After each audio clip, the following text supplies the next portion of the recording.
السلام علیکم، کیسے ہیں آپ سب؟ امید کرتی ہوں سب خیریت سے ہوں گے۔ چلتے ہیں ایپیسوڈ کی طرف۔ عشق دلکش از قلم راحہ خان، ایپیسوڈ نمبر 11۔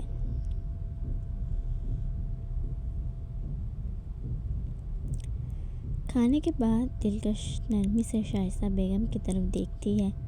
آنٹی میں ہاتھ دھونا چاہتی ہوں، ذرا واش روم بتا دیجیے گا، دلکش نرمی سے بولی۔ شمسہ بیگم شفقت سے مسکراتے ہوئے بولتی ہیں، بیٹا بالکل سامنے مہوش کا کمرہ ہے، تم وہیں فریش ہو سکتی ہے اور میں لے کر چلتی ہوں۔ شائستہ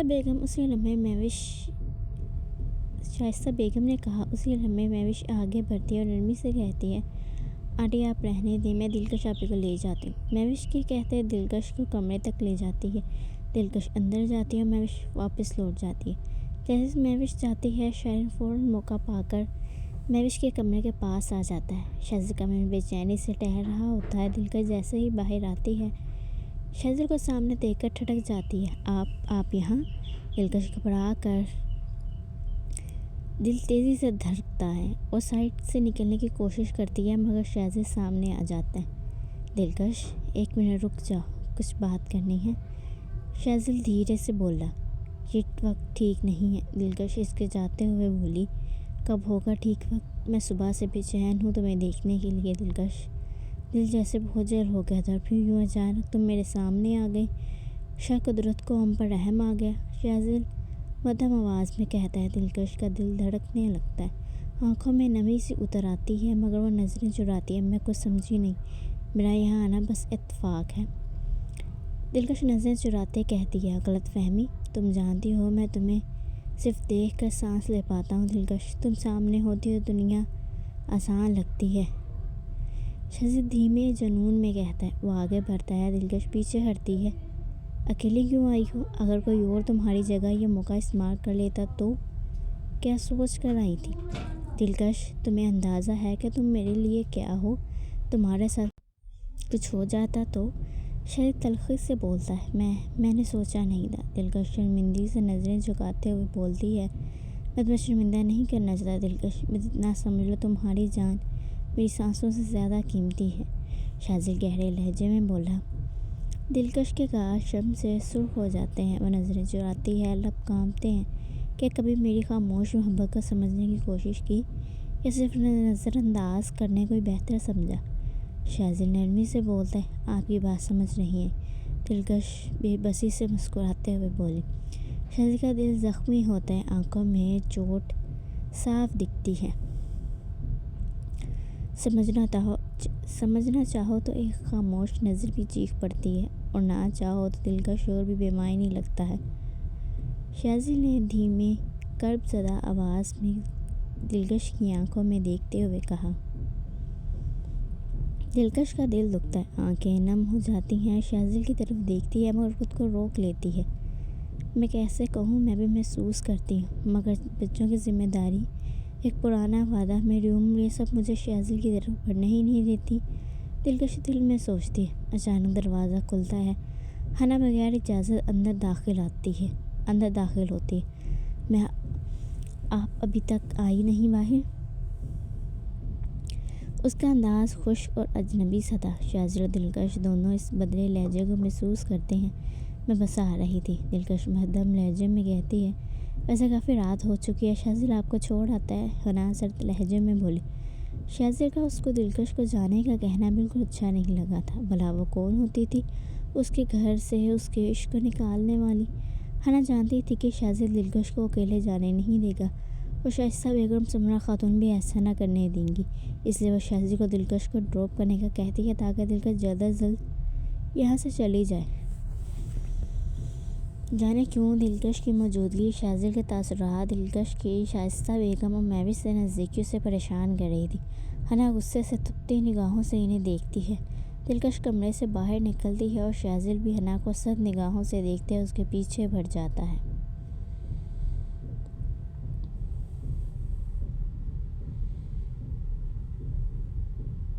دلکش لاؤنج میں انٹر ہوتی ہے۔ آنٹی اجازت ہے، کافی دیر ہو گئی ہے، دلکش نرمی سے اجازت مانگتی ہے۔ بیٹا چائے تو پی کر جاؤ ہمارے ساتھ، شمسہ بیگم مسکرا کر کہتی ہیں۔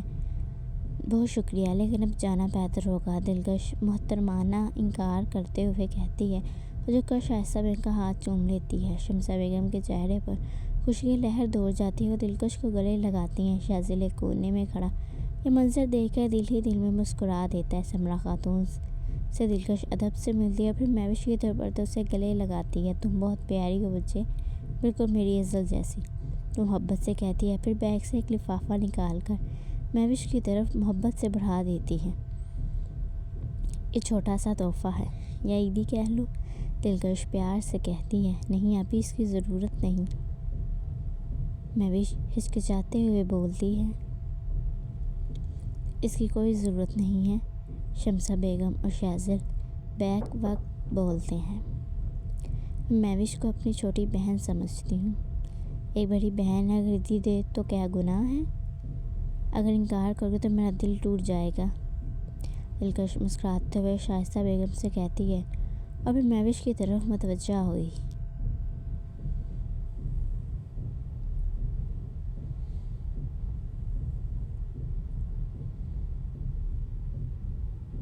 مہوش جھجک کر لفافہ لے لیتی ہے۔ شاذل دلکش کے اپنی فیملی سے گلتے ملنے پر دل ہی دل میں خوش ہوتا ہے، لیکن ہنا کا چہرہ غصے سے سرخ ہو جاتا ہے۔ بیٹا دوبارہ ضرور آنا، تم سے مل کر بہت اچھا لگا، شائستہ بیگم مسکراتے ہوئے بولی۔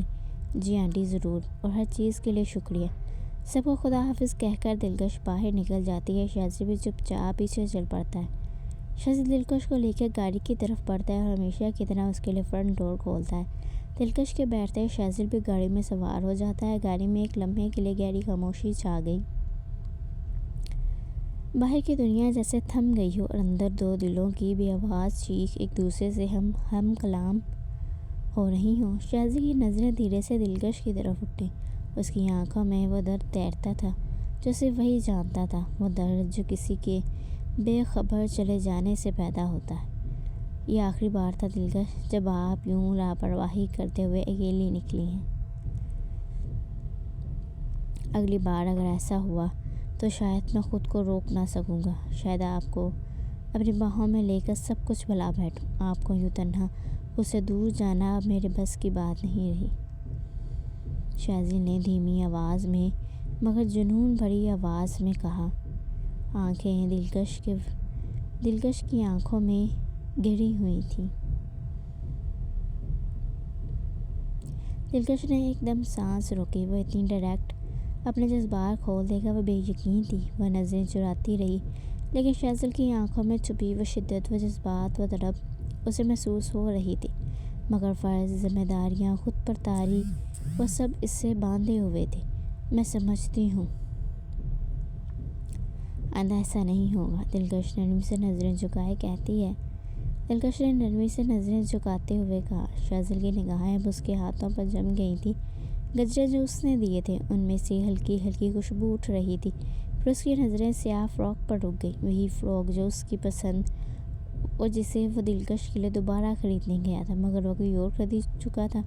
مگر اب شاذل پرسکون تھا، کیونکہ وہ سیاہ فراک اس نے ہی خریدا جس کے لیے وہ خریدنا چاہتا تھا۔ آپ جانتی ہیں یہ گجرے صرف گلاب کے نہیں، میرے جذبوں کے بھی گواہ ہیں، اور یہ فراک اسے پہنے دیکھنا ایسا ہے جیسے میری خواہش نے آج زندگی اوڑھ لی ہو، شاذل جذبوں سے چور لہجے میں بولا۔ دلکش کی پلکیں لرزیں، دل میں ایک ہلچل سی ہوئی، لیکن وہ ضبط سے بیٹھی رہی۔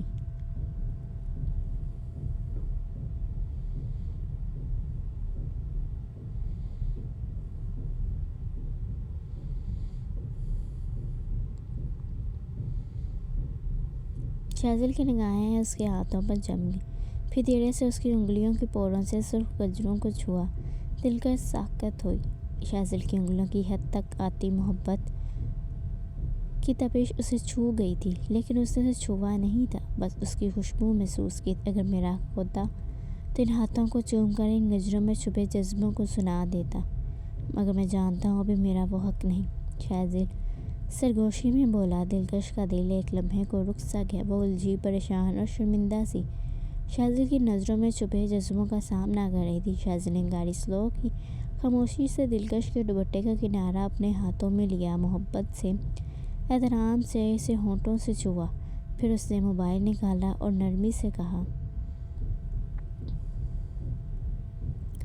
ایک بات کہوں، آپ کا یوں دیکھنا جیسے خواب ہو، مگر خواب کو قید نہیں کیا جا سکتا، اس لیے ایک تصویر لینا چاہتا ہوں، مگر اجازت کے بغیر نہیں۔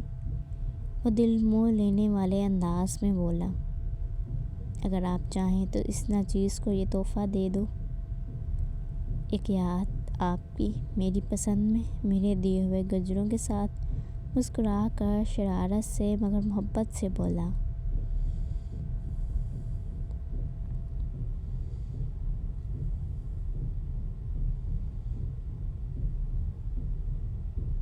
دلکش نے ہلکی سی نگاہ اس پر ڈالی۔ شاذل کی محبت، اس کی احتیاط اور احترام سب اس کے دل کی دیواروں پر لرزش پیدا کر رہے تھے۔ اس کی خاموشی شاذل کے لیے اجازت بن گئی۔ شاذل نے گجروں سمیت دلکش کے ہاتھوں کی تصویر لی۔ کیمرے کے پیچھے چھپی مسکراہٹ میں جذبات کا طوفان تھا۔ یہ تصویر صرف آپ کی نہیں، میرے صبر کی بھی ہے، میری محبت کی بھی ہے، اور تمہارے انکار کے بیچ چھپے اقرار کی بھی۔ شاذل تصویر دیکھتے ہوئے کہتا ہے۔ دلکش کی آنکھوں میں نمی سی تیر گئی۔ وہ کچھ کہنا چاہتی تھی پر لفظ نہیں ملے۔ شاذل نے کچھ نہ کہا، مگر اس کی خاموشی چیخ رہی تھی، تم میری ہو مگر ابھی نہیں۔ وہ دونوں بھی خاموشی سے اپنی کشمکش میں گم تھے۔ دلکش شاذل کی محبت کے بوجھ تلے لرز رہی تھی، اور شاذل اپنی دھڑک کو آنکھوں میں چھپائے بیٹھا تھا کہ اچانک گولیوں کی آواز نے فضا چیر دی۔ گاڑی ایک طرف سے فائرنگ شروع ہو گئی۔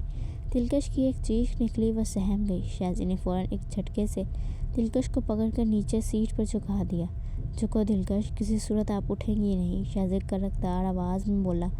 اگلے لمحے وہ ڈیش بورڈ سے اپنی گن نکالتا ہوا گاڑی کا دروازہ کھول کر بجلی کی تیزی سے باہر نکل جاتا ہے۔ دلکش کی حالت غیر تھی، اس کے ہاتھ کانپ رہے تھے، آنکھوں میں خوف کے سائے اور دل میں ایک ہی خیال، کہیں شاذل کو کچھ ہو نہ جائے۔ شاذل واپس آؤ، پلیز مت جاؤ، دلکش نیچے جھکے ہی بولتی ہے، مگر شاذل رکنے والا نہیں تھا۔ اس کی آنکھوں میں آگ تھی۔ جنہوں نے آپ کو ڈرانے کی کوشش کی، انہیں اب میری آنکھوں سے خوف نظر آئے گا، میں انہیں چھوڑوں گا نہیں، شاذل عہد سے بولا۔ سیاہ جیپ جو فاصلے پر جا رہی تھی، اس پر شاذل نے 2 فائر کیے، مگر دلکش کی پکار، اس کی آواز اس کے دل کو کھینچ رہی۔ وہ ایک لمحے کو رک گیا، یہی لمحہ قیمتی تھا۔ وہ جیپ بغیر رکے آگے نکل گئی تھی۔ شاذل کی آنکھوں میں فوراً ایک سمجھداری کی چمک آئی، یہ لوگ صرف ڈرانے آئے تھے، ورنہ گولیوں کی زبان خاموش نہیں ہوتی۔ شاذل سمجھ جاتا ہے یہ صرف خوف پیدا کرنے کا سامان تھا۔ جس دن وار کرنا چاہیں گے وہ خبردار کر کے نہیں آئیں گے، مگر جو آج ہمیں ڈرانے آئے تھے، انہیں نہیں پتہ میں وہ نہیں جو ڈرتا ہے، میں وہ ہوں جس سے لوگ ڈرتے ہیں۔ وہ عزم سے کہتا ہے۔ وہ اپنی جگہ پر چند لمحے رکا رہا، جیسے دشمنوں کے پیچھے جانا چاہتا ہے، مگر دلکش کی فکر اسے کھینچ کر واپس لے آئی۔ وہ تیز قدموں سے واپس آیا، گاڑی میں بیٹھا، سانس تھوڑا تیز، مگر آنکھوں میں ابھی بھی وہی شعلے دہک رہے تھے۔ اب سیدھی ہو جائیں، سب ٹھیک ہے، میں ہوں نا، کچھ نہیں ہونے دوں گا، شاذل سنبھلتے ہوئے نرمی سے لیکن مضبوطی سے بولا۔ دلکش جو ابھی تک نیچے جھکی ہوئی تھی،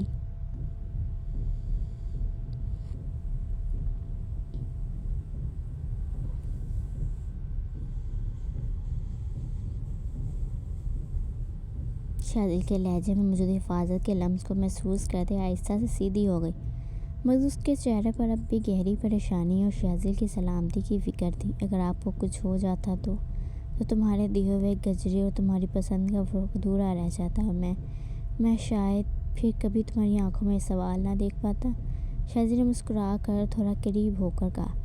گاڑی ولا کے سامنے رکی، شاذل تیزی سے باہر نکل کر اگلا دروازہ کھولتا ہے۔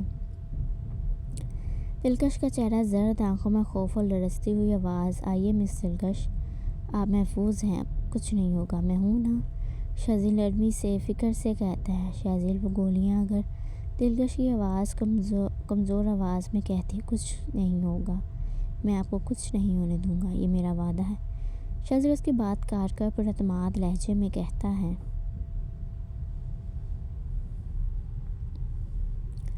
ولا کے اندر پہنچ کر شاذل نے اسے صوفے پر بیٹھایا اور فوراً پانی کا گلاس سمایا۔ دلکش کانپتے ہاتھوں سے گلاس تھامتی ہے۔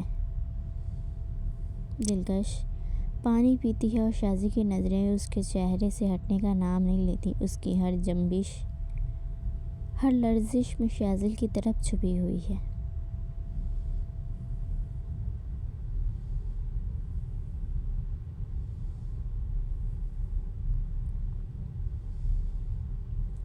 اسی لمحے داخلی دروازہ کھلتا ہے، ایزل و احد اندر داخل ہوتے ہیں۔ وہ دونوں دلکش کا زرد چہرہ فوراً نوٹ کر لیتے ہیں۔ ماما آپ ٹھیک تو ہیں؟ آپ کا چہرہ زرد ہو رہا ہے۔ احد فکر مندی سے بولتا ہے۔ کیا ہوا؟ آپ کی طبیعت ٹھیک ہے؟ ایزل پریشان ہو کر کہتی ہے، میں ٹھیک ہوں، بس تھوڑی تھکن ہو گئی تھی، راستے میں ایک دوست کے ہاں رک گئے تھے، کچھ شور شرابے کی وجہ سے گھبراہٹ ہو رہی ہے۔ لیکن دلکش فوراً سنبھلتی ہے، اپنے چہرے پر مسکراہٹ سجاتی ہے جس پر وہ دونوں مطمئن ہوتے ہیں۔ عید مبارک شازل۔ ایزل اپنا ہاتھ آگے بڑھاتی ہے۔ عید مبارک بچے۔ وہ جھجکتا ہاتھ ملاتا ہے۔ عید مبارک بھائی، آج شازل کو گلے لگا کر کہتا ہے، اور عید مبارک احد، ماما کا خیال رکھنا ٹھیک ہے؟ شازل نرمی سے اسے گلے لگاتے ہوئے کہتا ہے، جس پر احد مسکراتے سر ہلا دیتا ہے۔ شازل ایک آخری نظر دلکش پر ڈالتا ہے، اس کی نگاہوں میں کچھ کہنے کی تڑپ اور کچھ چھپانے کی مجبوری صاف جھلکتی ہے۔ وہ دروازے کی طرف پلٹتا ہے اور خاموشی سے باہر چلا جاتا ہے۔ کچھ دیر بعد دلکش بچوں کے ساتھ بیٹھ کر ان کی باتیں سننے کی کوشش کرتی ہے۔ احد اور ایزل باری باری اپنی باربیکیو پارٹی کی کہانی سناتے ہیں۔ ممی آپ کو پتہ ہے احد نے باربیکیو جلا دیا اور دھواں اتنا ہوا کہ ہم سب کھانسنے لگے، ایزل ہنستے ہوئے کہتی ہے تو احد اسے گھور کر دیکھتا ہے۔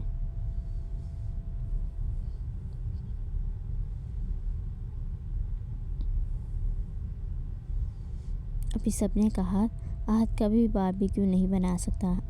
ایزل احد کو زبان دکھاتے ہوئے کہتی ہے، جس پر احد نے اسے آنکھیں دکھائیں۔ دلکش ہلکی مسکراہٹ کے ساتھ ان کی باتیں سنتی ہے، مگر ان آنکھوں میں شازل کی جھلک باقی ہے۔ اس کا دھیان کہیں اور ہے۔ وہ کیسے مجھے دیکھ رہا تھا، جیسے صرف میری فکر اسے ہو، جیسے میں اس کی دنیا ہوں۔ کیوں میں اب اس کی آنکھوں کے معنی سمجھنے لگی۔ وہ اپنے خیالوں میں الجھی تھی، اچانک اسے احساس ہوتا ہے کہ وہ بچوں کی باتوں سے بے دھیان ہو رہی ہے۔ وہ سر جھٹک کر سوچوں سے نکلتی ہے اور سر جھٹک کر ان دونوں کی طرف متوجہ ہوتی ہے۔ کمرے میں صرف ایک میز پر ایک چھوٹا سا لیمپ جل رہا تھا۔ مدھم روشنی پورے کمرے کو خوابناک سا بنا رہی تھی۔ شازل بیڈ پر نیم دراز ہے۔ کاش آپ جان سکتے ہیں دلکش، آپ میری زندگی میں کیا ہو۔ میں آپ کو ہر روز دیکھتا ہوں، آپ کو سنبھالتا ہوں، آپ کے ہر خوف کے سامنے ڈھال بنتا ہوں، مگر آپ سے کبھی یہ کہہ نہیں سکا کہ میرے دل کا وہ کونا جہاں روشنی ہمیشہ رہتی ہے۔ آپ میرے دل کا وہ کونا ہو جہاں روشنی ہمیشہ رہتی ہے۔ شازل دل میں دھیرے سے کہتا ہے۔ وہ اٹھ کر کھڑکی کے پاس جاتا ہے۔ باہر چاند پوری آب و تاب سے چمک رہا ہے۔ وہ چاند کی طرف دیکھتا ہے، جیسے دلکش کا چہرہ اسے وہیں دکھائی دے رہا ہو۔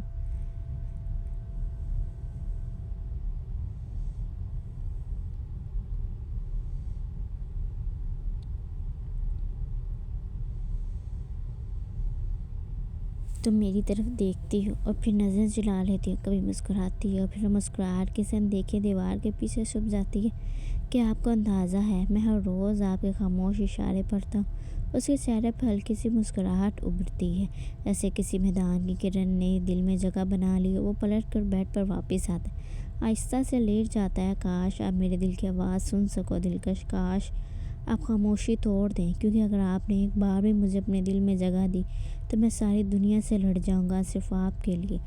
شازل آنکھیں بند کرتے ہوئے کہتا ہے۔ کمرے میں خاموشی ہے، لیکن شازل کے دل میں ایک ہلکی سی روشنی جاگ اٹھی ہے، شاید امید کی، شاید محبت کی، یا شاید کسی ایسی داستان کی جو ابھی مکمل لکھی نہیں گئی۔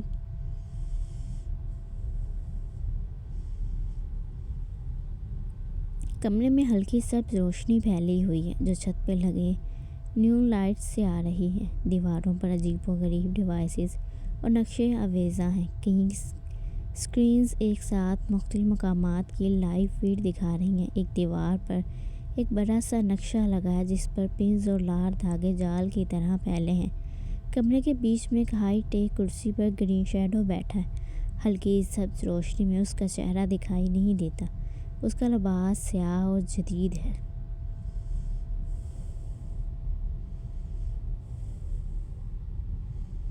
سامنے ایک بڑی اسکرین پر پارک کا منظر ہے جہاں اب کھیل رہے فیملیز خوشی سے بھری ہوئی ہیں، مگر وہاں ایک خطرہ چھپا ہے۔ انسان خوشی کے لمحے میں سب کچھ بھول جاتا ہے تاکہ موت کے سائے کو بھی۔ گرین شیڈو مدھم آواز میں جیسے خود سے بات کر رہا، وہ اسکرین کو زوم کرتا ہے۔ بینچ کے نیچے کسی چھوٹے بیگ کی جھلک دکھائی دیتی ہے۔ میری گینگ کو لگتا ہے بم شہر کے مرکزی چوراہے پر ہے۔ ہاں، انہیں کیا پتا، اصل کھیل تو ہمیشہ تنہائی میں کھیلا جاتا ہے۔ گرین شیڈو نرمی مگر سخت لہجے میں بولتا، وہ اپنے علاوہ کسی پر اعتماد نہیں کرتا تھا۔ وہ ایک بٹن دباتا ہے، اسکرین پر ٹائم ابھرتا ہے، 1 گھنٹہ، اور یہ خوشی یہ چیخوں میں بدل جائے گی۔ گرین شیڈو مسکراتے ہوئے کہتا ہے، زہر آلود مسکراہٹ۔ اس کی سب آنکھیں ٹائمر پر ٹکی تھی۔ گرین شیڈو نے زیر لب مسکراہٹ کے ساتھ کہا، 58:10۔ وہ اپنی فیملی کے ساتھ ناشتہ کر ٹیبل پر پراٹھے، انڈے، چائے اور قہقہوں کی گرم جوشی ہے۔ وہ ہنس رہا ہے۔ چھوٹی بہن کی کسی بات پر اچانک فون کی گھنٹی بجتی ہے۔ اسکرین پر نہ کوئی نمبر ہے، نام صرف ان نون کالر۔ اس کی ہنسی رک جاتی ہے، چہرہ فوراً سنجیدہ ہو جاتا ہے۔ خاموشی سے کھڑا ہوتا ہے اور تیزی سے اپنے کمرے کی طرف بڑھتا ہے۔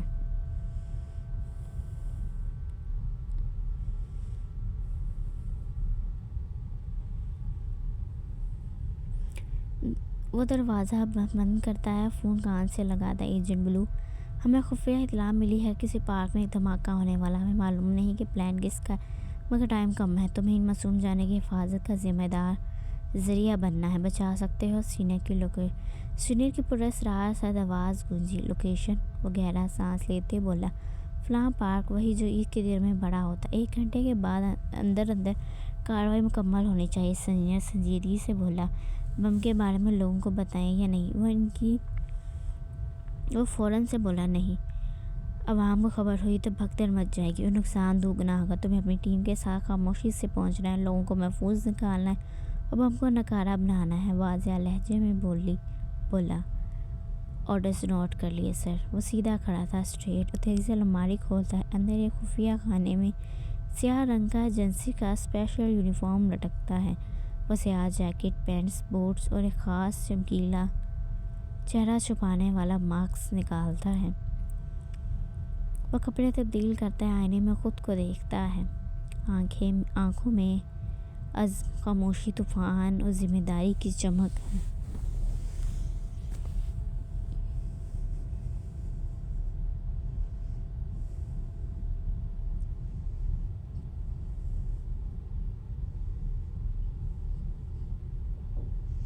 جب عوام خوشی میں مگن ہو تو ہمیں ان کی حفاظت کے لیے سایہ بننا پڑتا ہے۔ وہ زیر لب بولتا ہے اور تیزی سے کمرے سے نکلتا ہے۔ باہر عید کا تیسرا دن ہے۔ پارک لوگوں سے بھرا ہوا ہے۔ بچے جھولوں پر، بزرگ کے بینچوں پر اور مائیں بچوں کے ساتھ رنگ برنگے کپڑے، ہر طرف خوشیوں کا شور ہے۔ لیکن کہیں نہ کہیں موت چھپی بیٹھی۔ ایک بلیک SUV تیزی سے پارکنگ میں آ کر رکتی ہے۔ 4 لوگ سیاہ لباس میں، چہروں پر ماسک، چپ چاپ باہر نکلتے ہیں۔ ان کے بیگز ہتھیار نہیں، ٹیکنیکل گیجٹس، ہیڈ سیٹس اور ایک ریموٹ ڈسارمر ہے۔ وہ فرنٹ پر ہے، قدموں میں مضبوطی، چہرے پر پرسکون لیکن آنکھوں میں بھڑکتا ہوا عزم۔ ہیڈ سیٹ پر آواز آتی ہے، ایجنٹ نیلم، ٹائمر کے مطابق اب 47 منٹ باقی ہیں۔ بم کہاں؟ یہ معلوم نہیں۔ کل رات پارک کی صفائی کے لیے جاتے ایک آدمی نے ایک مشکوک شخص کو کل رات بینچ کے پاس مشکوک انداز میں دیکھا تھا۔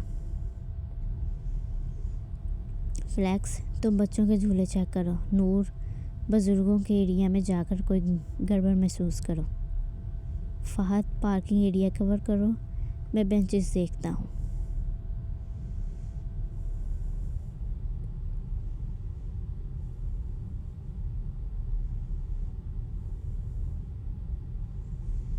ہو سکتا ہے کوئی ٹرپ ہو، بم ایک سے زیادہ بھی ہو سکتے ہیں، اس لیے سب چیک کرو۔ ایجنٹ بلو سنجیدگی سے بولا، کیا ہم ابھی بم کا اعلان کریں؟ نیلم ہیڈ سیٹ پر بولی، نہیں، ایک پکار اور یہ بھیڑ قبرستان بن جائے۔ ایجنٹ سخت لہجے میں بولا۔ نیلم ایک بچی کو پچکار کر بینچ خالی کرواتی ہے۔ عرفان جھولوں کے قریب آ کر بتاتا ہے کہ کسی بچی نے کچھ گرا دیا، سب پیچھے ہو جائیں۔ فہد پارکنگ ایریا کے کیمرہ فیڈز چیک کر رہا ہے۔ ایجنٹ بلو بینچز کو غور سے دیکھتا ہے، اچانک بینچ کے نیچے کچھ غیر معمولی محسوس کرتا ہے۔ وہ جھکتا ہے، ایک کالا بیگ نیچے رکھا ہوا تھا۔ اس کے اندر سے ہلکی سی ٹک ٹک کی آواز آ رہی تھی۔ ٹارگٹ فاؤنڈ، میچ نمبر 7 کے نیچے فوراً کور کرو، عوام کو دور کرو لیکن بغیر شور کے، کسی کو شک نہ ہو۔ ایجنٹ بلو ہیڈ سیٹ پر بولتا ہے۔ ایجنٹ بلو بیگ کھولتا ہے۔ ایک جدید ٹائم بوم، 3 وائر، سرخ، نیلا، سبز، چاروں اس بیس کے پاس اکٹھے ہوتے ہیں۔ سر، 3 وائرز کون سا کاٹنا ہے؟ اگر غلط ہوا تو سب گیا۔ عرفان گھبرا کر بولتا ہے، مگر دماغ خوف پر غالب نہ آئے تو ہاتھ غلطی کرتا ہے۔ مجھے ایک موقع دو، ایجنٹ بلو پرسکون لہجے میں بولتا ہے۔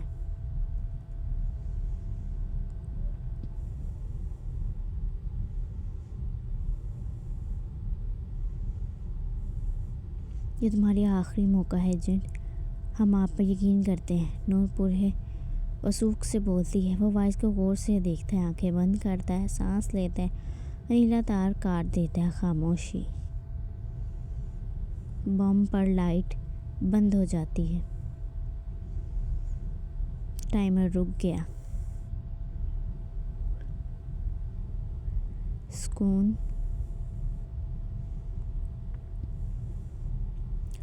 خدا کا شکر ہے، نیلم آسمان کی طرف دیکھ کر کہتی ہے، یہ عید خون سے بچ گئی، یا اللہ تیرا شکر۔ ایجنٹ بلو اور ٹیم ہجوم میں غائب ہو جاتے ہیں اور ایک سیاہ سایہ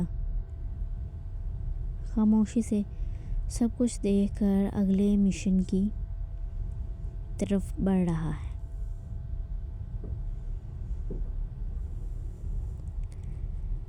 کیسے ہیں آپ لوگ؟ کیسی لگی کمنٹ میں لازمی بتائیے گا۔ اگر آپ چاہتے ہیں کہ نیکسٹ ایپیسوڈ بھی آج ہی اپلوڈ ہو جائے تو چینل کو سبسکرائب کریں، اچھا سا رسپانس دیں، 200 سبسکرائبر جلدی سے کمپلیٹ کریں۔